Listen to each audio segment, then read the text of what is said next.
Nous sommes le 9 juin de l'an 68 après Jésus-Christ. 5 hommes ont chevauché en toute discrétion et au cœur de la nuit et ont quitté Rome sur la Via Stensies. À peine arrivés, 4 d'entre eux attendent respectueusement les ordres du plus grand, un homme corpulent à la barbe rousse éparse, au regard éperdu. Tout est fini, murmure celui-ci d'une voix sans timbre.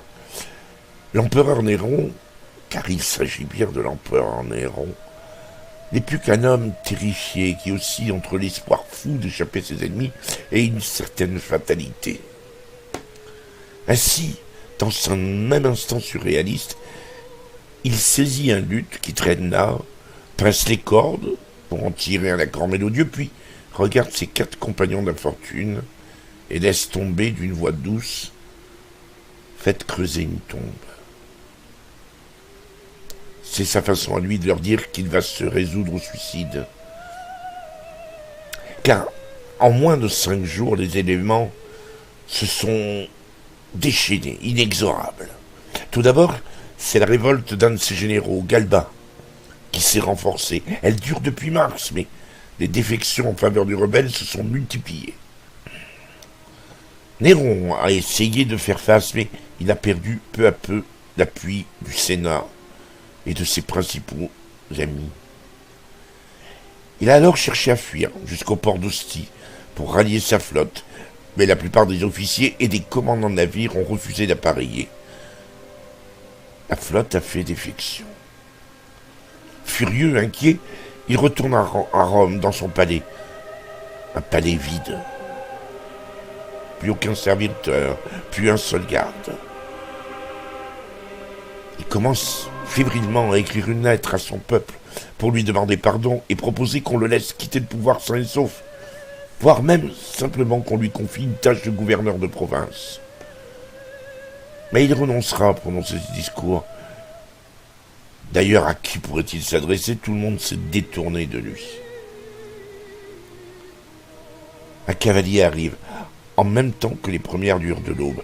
Il annonce que le Sénat l'a déclaré ennemi public et que son intention est de l'exécuter en le battant à mort. D'ailleurs, des hommes armés ont été envoyés pour l'appréhender et pour que l'acte se produise sur le forum. Atterré, en larmes, ne souhaitant pas attendre l'arrivée de la troupe, Néron soupire à plusieurs reprises: Qualis artifex pereo. Quel artiste meurt avec moi? Mais il ne trouve pas le courage d'en finir. Alors il va forcer son secrétaire particulier, Epaphroditos, à s'acquitter de cette tâche. Ainsi finit le règne et la vie du 4e empereur de Rome.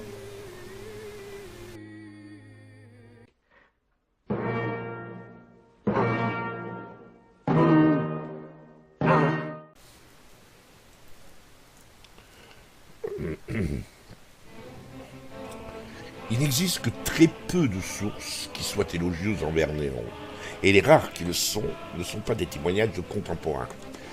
Et rien que ce fait devrait déjà éveiller les soupçons. En effet, il n'existe aucun texte strictement contemporain qui permette de cerner la véritable personnalité du 4e empereur de Rome. Les écrits à charge, eux, par contre, sont légion. Toutefois, pour comprendre l'homme, il faut bien revenir en arrière, s'intéresser à ses origines. Alors, ses origines, quelles sont-elles? Son nom d'empereur est Nero Claudius Caesar Augustus Germanicus. Il est né le 15 décembre de l'an 37. Il est venu au monde, il s'appelait Lucius Domitius Aenobarbus, et il est le fils unique de Gnaeus Domitius Aenobarbus et d'Agrippine la jeune. Agrippine la jeune, sa mère. C'est la sœur de Caligula, qui vient d'être nommée empereur. Donc, Néron appartient, de fait, à la haute société romaine et aux sphères les plus proches du sommet. Un sommet occupé par un homme déifié de son vivant. Il est donc habitué à tout ce qui vivent ploie le genou devant lui. D'autant que, durant son enfance, il va, sans même s'en rendre compte, monter peu à peu dans cette hiérarchie, et ce, grâce aux manœuvres de sa mère. Ah, sa mère. C'est la sœur d'un empereur. D'accord. Elle est la femme la plus puissante de Rome. Et ce d'autant plus que, tant que son frère n'a pas d'enfant, elle peut permettre à son mari de lui succéder. De plus, elle est aussi un peu la maîtresse de son frère Caligula. La mort du père de Néron n'entrave pas l'ambition d'Agrippine. Pas plus que la mort de Caligula. Elle épouse un riche patricien qui va très opportunément disparaître quelque temps plus tard en lui laissant une fortune colossale. Agrippine et Néron sont à l'abri du besoin. Elle peut passer la vitesse supérieure. Car en effet, entre-temps, Caligula est mort, fragilisant légèrement sa position. C'est Claudius qui a été nommé empereur à la suite de Caligula grâce aux pressions de la garde prétorienne. Lorsque Claudius est nommé empereur, le petit Lucius, le futur Néron, n'a que 10 ans. L'empereur Claudius est un homme assez méprisé et a laissé une trace assez peu, on va dire, flatteuse. C'est l'époux de Messaline, et ils ont eu 2 enfants, Britannicus et Octavie. On ne va pas parler ni de Claudius et de Messaline, ce n'est pas le projet, et ce n'est pas le sujet de la vidéo. Néanmoins, il y a des choses à dire sur ces gens-là. On ne va pas le faire. En quelques années, Claudius va perdre Messaline. Elle est exécutée, accusée de conspiration contre l'empereur. Et c'est Agrippine qui devient la nouvelle épouse de Claude. Elle va pousser celui-ci à adopter le futur Néron et va profiter d'occasion pour casser les fiançailles d'Octavie, sa belle-fille, pour lui faire épouser le jeune Lucius. C'est donc dans cette ambiance de raffinement, de luxe, de cruauté, de trahison permanent que le petit Lucius, le futur Néron, a grandi. Pour lui, tout cela est un mode de vie parfaitement normal. Gardez à l'esprit que la plupart de ce que nous savons sur le règne de Néron provient de 3 anciens écrivains, Tacite, Suétone et l'historien grec Cassius Dion Cassius. Ils appartiennent à la classe des patriciens, ou travaillent pour cette classe, et compte tenu de l'opposition constante qui régna entre Néron et les patriciens, comprenez qu'en d'autres termes, ces 3 écrivains sont des opposants politiques à Néron. Donc, voilà pour le dossier à charge. Alors, Néron, il est devenu empereur en 54 après Jésus-Christ. Il est seulement âgé de 16 ans. Et il ne faut jamais oublier ce fait. À 16-17 ans, il est l'homme le plus puissant du monde civilisé. Il a le droit de vie et de mort sur tout ce qui vit dans l'Empire romain. Comment un esprit peut-il rester équilibré avec ce pouvoir sans limite qui lui tombe dessus? Il semble plutôt, néanmoins, que les 5 premières années furent saluées comme de bonnes années pour Rome. Les affaires de l'Empire étaient traitées avec efficacité et le Sénat bénéficiait d'une période d'influence renouvelée dans les affaires de l'État. De plus, une chose est quasiment certaine, le peuple romain, dans toute sa diversité, le peuple romain donc aimait Néron. Des problèmes devaient pourtant surgir de la vie personnelle de Néron et de la course à l'influence croissante entre Agrippine, sa mère, et ses 2 conseillers, les 2 conseillers de Néron. Tout le monde savait que Néron était déçu par son mariage et trompé Octavie. Il avait pris pour maîtresse Claudia Actée, une ancienne esclave. Agrippine tenta d'intervenir en faveur d'Octavie et exigea de son fils le renvoi d'Actée. Burrus et Sénèque, les 2 conseillers de Néron, avaient pour leur part plutôt choisi de soutenir leur protégé. Ça permit à Néron de résister à l'intervention de sa mère dans ses affaires personnelles. L'ambiance entre Octavie et Néron ne fit que se dégrader de plus en plus sans qu'Agrippine puisse rien faire. Vient le plus gros scandale du début de ce règne. Le fils légitime de Claude s'appelle Britannicus. Il est âgé de 13 ans et il est donc légalement mineur et sous la responsabilité de Néron. Mais il approchait de l'âge de la majorité et c'est à Britannicus qu'aurait dû revenir le titre d'empereur. Selon ses détracteurs, Néron le considérait comme une menace permanente. Selon ses détracteurs. Et puis le jeune homme mourut brutalement le 12 juillet 55, empoisonné sur ordre de Néron, et là il faut mettre des guillemets, par Locuste, célèbre empoisonneuse de l'époque. Ordre de Néron, c'est écrit par Suétone dans sa vie des 12 Césars. La proclamation de sa majorité avait été prévue pour le 13 février. Donc, alors qu'il meurt le 12 février, la coïncidence des dates laisse penser qu'il a effectivement été empoisonné. Certains vont suspecter l'un des conseillers de Néron, Burrus, de ce meurtre. Dans la foulée, l'empereur s'émancipe de plus en plus de l'autorité maternelle et parvient à l'éloigner du palais. Néanmoins, Agrippine supporte mal d'être isolée et sa richesse et son influence lui permettent d'avoir encore son mot à dire. Cet acharnement d'Agrippine à ne rien vouloir lâcher va irriter Néron et celui-ci commence à envisager le meurtre de sa mère. Oui, j'ai bien dit le meurtre de sa mère. Et justifier ses intentions en clamant qu'elle complotait contre lui. Le pouvoir d'Agrippine donc déclinait de plus en plus rapidement, tandis que Burrus et Sénèque devenaient les deux hommes les plus influents de Rome. Convenons-en, le départ d'Agrippine des abords immédiats du pouvoir, on va avoir un effet assez désastreux. Sur Néron déjà. En effet, les deux conseillers s'occupaient des affaires de l'État et l'empereur, lui, parallèlement, s'entourait d'un cercle de proches assez peu amène. Les historiens romains rapportent des nuits de débauche et de violence, alors que les affaires les plus banales de la politique étaient plus ou moins négligées par l'empereur. Parmi ses nouveaux favoris, il y en était un qui s'appelait Othon. Il était aussi débauché que Néron et il devint aussi intime qu'un frère. Certaines sources considèrent même qu'ils ont été amants. Othon aurait présenté à Néron une femme qu'il s'apprêtait à épouser, d'une troublante beauté, la belle Popée. Comprenez Poppaea Sabina. Elle était décrite comme une femme pleine de charme et d'intelligence. On peut trouver de nombreuses sources faisant état des rumeurs d'un triangle amoureux et intentionnel entre Néron, Othon et Popée. En 58, Popée a assuré sa position de favorite auprès de Néron. Et l'année suivante va être un tournant, et un premier tournant majeur dans le règne de Néron. Néron est, avec ou sans Popée, mais probablement plutôt avec Popée, aurait organisé le meurtre d'Agrippine, sa mère.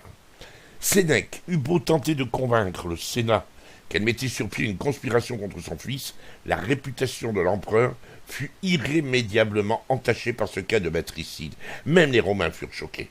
Othon, entre autres, le favori, fut immédiatement chassé d'entourage impérial et envoyé dans un exil doré, en Lusitanie, comme gouverneur. Néanmoins, le peuple ne se détournait pas encore tout à fait de Néron, même si on pouvait commencer à parler de l'empereur matricide. Nouveau tournant, quelques années suivantes, l'année 62, et cette année 62, ça va être un tournant pour plusieurs raisons. D'abord, il y a eu un changement parmi les conseillers. Burrus devra mourir, et Sénèque demande à Néron la permission de se retirer des affaires publiques. Leur remplaçant au poste du préfet du prétoire est le conseiller Tigelin. Il avait été banni par Caligula parce qu'il couchait avec Agrippine, la mère de Néron. Le voilà qui revient et il parvient à devenir un proche de Néron. Certains des écrivains hostiles à Néron diront même qu'il était son amant. On restera prudent malgré tout.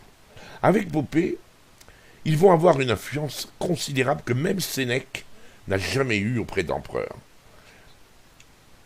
Une théorie suggère que Popée tenta, durant ses 4 ans, de 58 à 62, d'éloigner Néron de ses conseillers et de ses amis. Si cela est vrai, ce qui est arrivé à Burrus, la mort de Burrus, et l'éloignement de Sénèque, n'est peut-être pas le fruit du hasard. Deuxième événement important de l'année 62, c'est le divorce de Néron. Il est toujours marié à Octavie.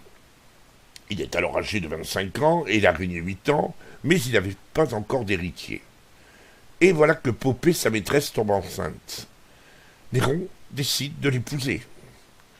Mais ce mariage avec Octavie, il doit être annulé. Et là, ça pose un problème.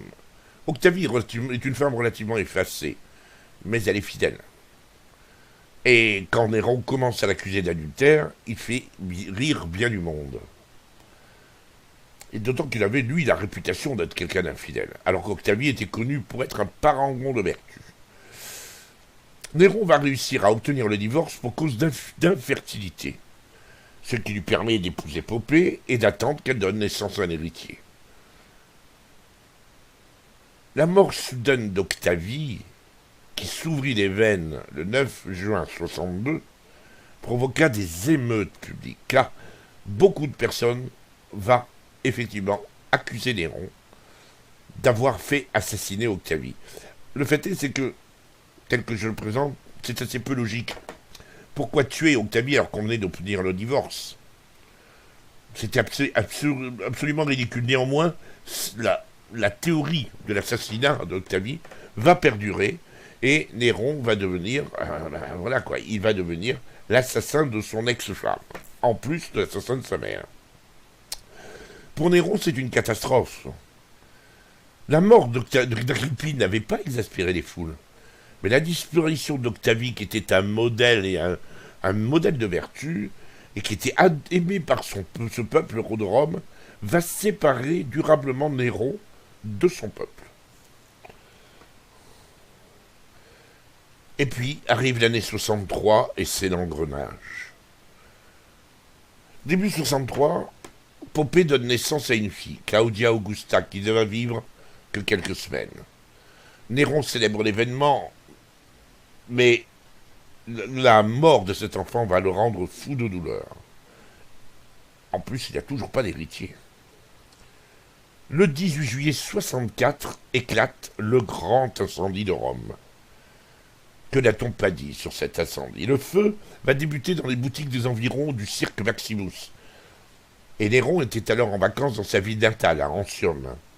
Mais il dut revenir en toute hâte de nuit, alors que le feu faisait rage depuis 6 jours. Car oui, Néron va mettre du temps à réagir. Probablement, déjà, on a mis du temps à le prévenir, et les Bretons vont mettre du temps à réagir pour entrer à Rome. Et il survient donc toute cette image d'Épinal, où l'on parle de Néron qui chante sur son palais, et ça fait très mauvais genre. En effet, 1 an après la mort d'Octavie, le peuple en voulait toujours à Néron. Et la rumeur circula très vite que Néron était en train de jouer de la lyre et de chanter au sommet du Quirinal pendant que la ville brûlait. Les mêmes récits, parallèlement, nous décrivent un empereur qui va ouvrir ses palais pour offrir un toit aux sans-abri et organiser des distributions de nourriture pour éviter la famine parmi les survivants. Alors, c'est ces deux images, laquelle est la plus juste, laquelle est la plus logique, on va dire, sachant que si les deux faits sont sensiblement exacts, il y en a l'un qui annule l'autre. La haine du peuple, la rumeur qui court sur le fait qu'il ait chanté de la lyre, laisse supposer que malgré tout, tout cela est très exagéré. Ceci dit, Néron va perdre toute chance de redorer sa réputation en rendant très vite public ses projets de reconstitution de la ville dans un style monumental. Dès lors, les gens vont commencer à s'écrier quoi? Il avait déjà préparé les plans? Mais alors, s'il avait préparé les plans, cet incendie, c'est qu'il l'a voulu, il a tout fomenté depuis le début. La population désorientée cherche des boucs émissaires, et Néron le sent bien, ça risque d'être lui. Alors, il va allumer un contre-feu. Selon Suétone, on lui prêtait l'intention d'immortaliser son nom en renommant Rome Néropolis. Il était important que Néron s'offre un autre objet à la suspicion des foules. Il va donc choisir comme cible une secte juive, celle des chrétiens. Il ordonna que les chrétiens soient jetés au lion dans les arènes, alors que d'autres étaient crucifiés et brûlés vifs comme des torches. Mais, contrairement à ce que dit la littérature chrétienne, il ne s'agit pas d'une persécution, tout juste d'une opération de police menée à grande échelle, simplement circonscrite à Rome, et qui va s'achever au bout de quelques jours. Aujourd'hui encore, on ignore la cause de cet incendie, bien que les anciennes sources et les lettrés attribuent la responsabilité d'incendie à Néron, les études les plus récentes tentent à l'innocenter.